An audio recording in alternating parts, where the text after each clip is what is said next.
Jumpa lagi dengan channel saya. Salam untuk kita semua. Saat ini saya ingin menjelaskan atau mengulang kembali terkait pelanggaran lalu lintas yang sering terjadi, di mana menurut saya pastinya teman-teman sudah mengetahui melalui media-media ataupun sudah pernah mengalami langsung kejadian tersebut. Kenapa saya ingin mengulas atau mengingatkan kembali? Karena menurut saya di saat situasi pandemi yang kita hadapi ini, tentunya untuk teman-teman yang mohon maaf bukan PNS, tentunya sangat kesulitan, di mana semua dirumahkan, di mana di saat kita ingin melakukan aktivitas atau melakukan pekerjaan kita, tentunya sudah dibatasi.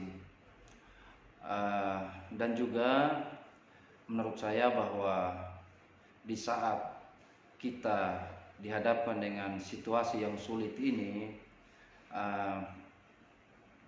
sangat merugikan apabila kita ditilang terkait pelanggaran tersebut, yang harusnya uang yang kita punya bisa kita gunakan untuk keperluan sehari-hari atau kita gunakan untuk hal yang bermanfaat. Akan tetapi karena kita ditilang, akhirnya uang tersebut kita gunakan untuk membayar denda tilang yang menurut saya cukup besar. Sehingga harapan saya teman-teman bisa menghindari atau tidak melakukan pelanggaran tersebut. Oke, kita mulai ulasannya. Yang pertama terkait pelanggaran helm, di mana di dalam undang-undang di dalam Undang-Undang Nomor 22 Tahun 2009 tentang lalu lintas dan angkutan jalan, pada pasal 291 ayat 1 disebutkan bahwa setiap pengendara kendaraan bermotor roda 2 diwajibkan menggunakan helm standar nasional Indonesia. Dan pada pasal 291 ayat 2 disebutkan bahwa setiap penumpang kendaraan bermotor wajib menggunakan helm standar nasional Indonesia, yang dimana apabila kita melanggar dan kita dikenakan tilang, maka denda maksimal yang harus kita bayarkan per pasal, yaitu pasal 291 ayat 1 untuk helm pengemudi dan pasal 291 ayat 2 untuk helm penumpang, kalau kita totalkan sebesar Rp500.000. Bayangkan.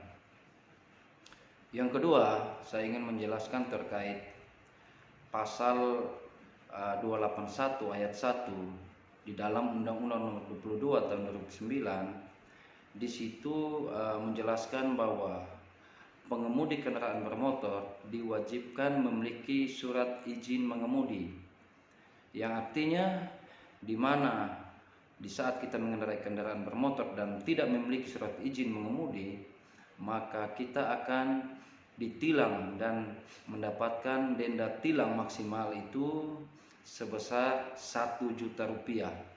Itu di dalam semua jenis pelanggaran lalu lintas, denda tertinggi ada pada pelanggaran SIM tersebut. Yang ketiga, saya ingin jelaskan kembali teman-teman terkait pelanggaran lalu lintas, yaitu tidak menggunakan atau tidak memasang tanda nomor kendaraan bermotor atau plat nomor polisi. Itu sesuai pasal 280 ayat 1 Undang-Undang 22 Tahun 2009 disebutkan bahwa apabila kendaraan bermotor tidak dipasangi tanda nomor kendaraan bermotor yang sah yang ditetapkan oleh Kepolisian Republik Indonesia, maka apabila ditilang akan didenda maksimal sebesar Rp500.000. Yang keempat, teman-teman, saya ingin sampaikan terkait pelanggaran STNK, di mana di dalam Undang-Undang 22 tahun 2009 pada pasal 288 ayat 1 menyebutkan bahwa setiap pengendara kendaraan bermotor wajib menunjukkan surat tanda kendaraan bermotor yang sah yang ditetapkan oleh Kepolisian Republik Indonesia. Apabila kita melanggar dan ditilang, denda maksimalnya sebesar Rp500.000. Teman-teman, saya juga ingin menyampaikan terkait STNK, di mana apabila kita terlambat membayar pajak kendaraan kita, maka kita juga bisa ditilang. Kita tahu untuk pajak adalah kewenangan Dispemda, akan tetapi di dalam peraturan kepolisian pasal 288 Junto 70 menyebutkan efek dari kita tidak membayar pajak maka tidak dilakukan pengesahan. Nah, pengesahan itulah yang akan diterapkan pasal dengan denda maksimal Rp500.000. Angka yang sangat fantastis, apalagi kita melakukan pelanggaran yang berlipat. Artinya bukan hanya satu pelanggaran yang kita lakukan, tapi ada beberapa pelanggaran yang kita lakukan. Otomatis dendanya juga berlipat ganda. Mungkin ini sedikit yang bisa saya sampaikan, kiranya bermanfaat untuk teman-teman, sehingga di dalam teman-teman mengemudikan kendaraan baik roda 2 dan roda 4, alangkah baiknya melengkapi kelengkapan kendaraan STNK, lengkapi kelengkapan identitas kita, SIM, sehingga kita bisa melakukan aktivitas di jalan raya dengan aman. Dan tujuan dari kita lalu lintas sendiri bahwa apabila kita ingin dikatakan berhasil, harusnya angka penilangan atau pelanggaran lalu lintas itu turun, bukan angka pelanggaran dan jumlah tilang itu naik. Sekian dari ulasan atau penjelasan saya. Apabila dalam penjelasan saya ada yang salah atau mungkin ada yang kurang, teman-teman bisa berbagi melalui kolom komentar, karena saya juga bukan ahlinya.